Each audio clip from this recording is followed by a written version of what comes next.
Hi everyone, Sandra Duran Wilson here, and welcome to Mixed Media Soul Sparks.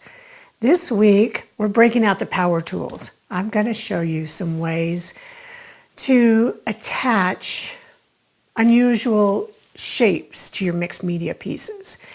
And sometimes it's not something you can simply glue. So I've got about 3 different ways I'm going to share with you. And the first one involves a drill. So if you don't have a drill, you could probably just hammer a hole into this. But what I'm doing, let me tell you about what's going on here. This is some wire that came from one of my mixed media paper panels, pads. It's a larger pad. And the pad was finished, and so I took the wire off, and I thought, well, this is kind of I like the shape of this. And so I was just playing around with it one day, and I twisted it like into this nest. And these are actually 2 different wrappings. But how am I going to attach this to my board? So this is also, I think, in one of my books, The Alternative Art Surfaces. We've done some different ways of drilling, and I made a nest in a piece. And I'll show you a clip from that book. But what I've done here is I've just drilled a hole, and then I've taken the wire and I'll put it in the back. So I've determined a couple of points where I'm going to put these holes. Now, this is a cradled wood panel. If you're working on a flat panel, make sure that you raise the wood up so you don't drill into your table. This is raised up for me, so I can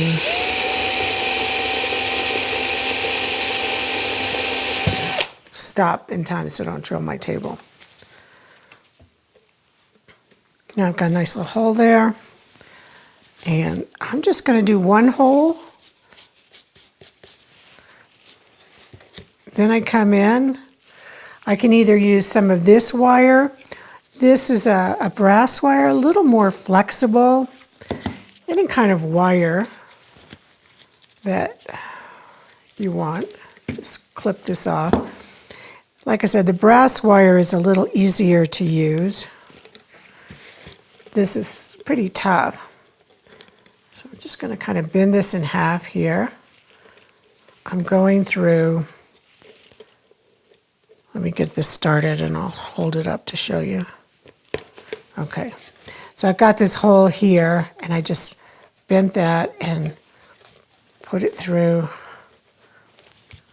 Let's flip it over. Pull it to the back side.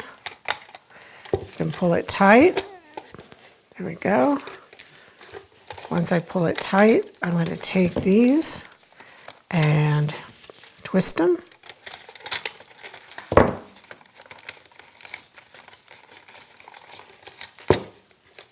Oops, it wasn't quite tight enough.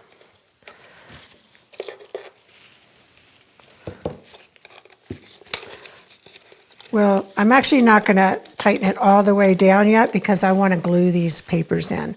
But you get the idea. When I get this to the place where I want, then I'm going to twist it around like this and then just leave it splayed out so it's not going to pull out. And I really liked this idea because if I have this up and the light shining above or from whichever angle it's shining, I get the shadow reflections of this wire, and I think that adds a nice element to the piece. I could even hang things down from here if I wanted, but I'll show you the finished piece when I get that done, and it's more like of a nest. So that's one way to drill and to wire it. Let me show you the next one. This one is stitching. Now, this is a flat surface. Obviously, I could just glue this if I wanted. But I've got these fabrics. These are painted fabrics, burlap, and this paper. And if I used a gel medium or some kind of glue to put this onto my panel, I'd lose that texture of the paper. So what I'm going to do is I am going to stitch this together. You can see I'm not a real big sewing person. There we go. I'm trying to kind of line this stitch up so it actually becomes a bit of an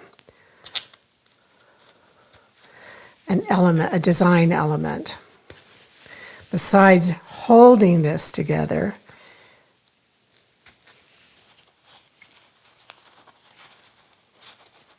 and you don't have to watch me try and struggle with my stitching here. I'll probably take that apart and change it.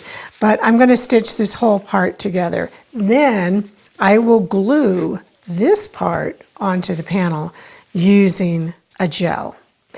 That way I still have these beautiful edges, the lifted up paper, the fabric, and the design of the thread. I could even add some beads. So I'll show you that one when I'm finished as well.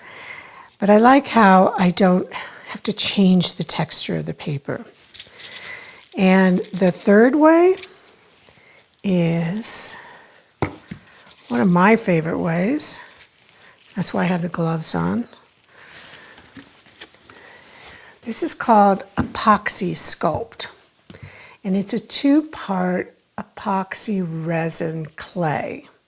So what it does is it will create dimension and adhere things very, very well. Let me show you what I've made here. So this was one of my leftover pieces from previous video where I was showing you fiber paste collage elements. I cleaned the paper, the stencil off onto the paper, so this was my leftover piece. I painted it and then I adhered it to this wood panel. The edges are gold gessoed. I'll finish those edges more. And this is a little ampersand panel.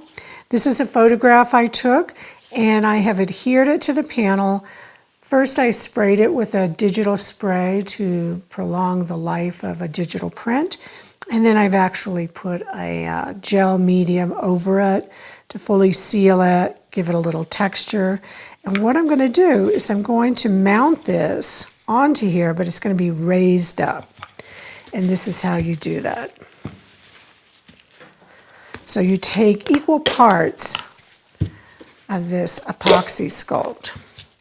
And if I can, it's been in my refrigerator. It prolongs the life of it in the refrigerator. But it's still a little hard. So I have to dig out. Make sure you wear gloves when you do this. So I want equal sizes. That's important to have equal amounts. Just like if you're mixing resin, it needs to be the same. And then you're going to put them together and you're going to mix them together until they're all one color. I want to make sure I put the right lid back on part A and part B. Because it's a chemical, and when you begin to mix them, the resin hardening will begin. So we'll just mix some resin here. And you do want to make sure that you get it completely mixed so it's a unified color. Still have some striation going on. It's a good hand exercise.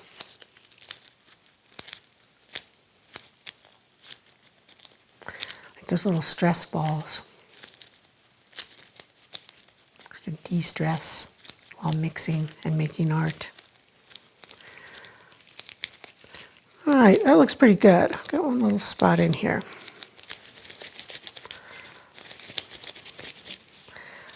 Yeah, that looks pretty good. So now I'm going to take it in to 4 pieces, equal sizes. I think this is a little smaller.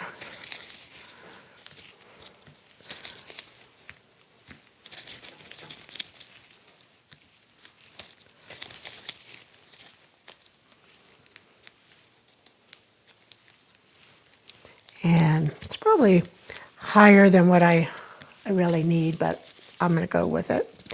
Flip this over and I'm just going to push these. I don't want it all the way out at the edge because I don't want to see the white part. I have done things like go in with a paintbrush and paint the edges after the fact. Now I want to decide where. I don't want it in the center. I want it slightly off center. And I want to make sure that I have it about equal distance. And then I push it down. And you see, it's raised up. And I don't even need to weight it. I just need to leave it flat for 24 hours. And it's going to cure. It's going to adhere it to this surface. Now, the reason I chose to show you this, besides it just being a cool product, if I tried to glue this, even with, say, a little piece of wood or something, this surface is very textured, and it wouldn't be as good of a hold. So when you have an unusual surface and you want to put something else on top of it, it's not even sometimes to raise it, but just to have good adhesion. This is a great product to use, especially if it's a larger surface. I mean, this little piece is okay, but you know, if you're working on something very large and dimensional, this will work nicely. It's called epoxy sculpt. So that's it for this episode, and have fun experimenting and exploring, and go grab your drill and maybe a handsaw and go build something, and let's see what you make. Thanks for joining me, and I'll see you next time.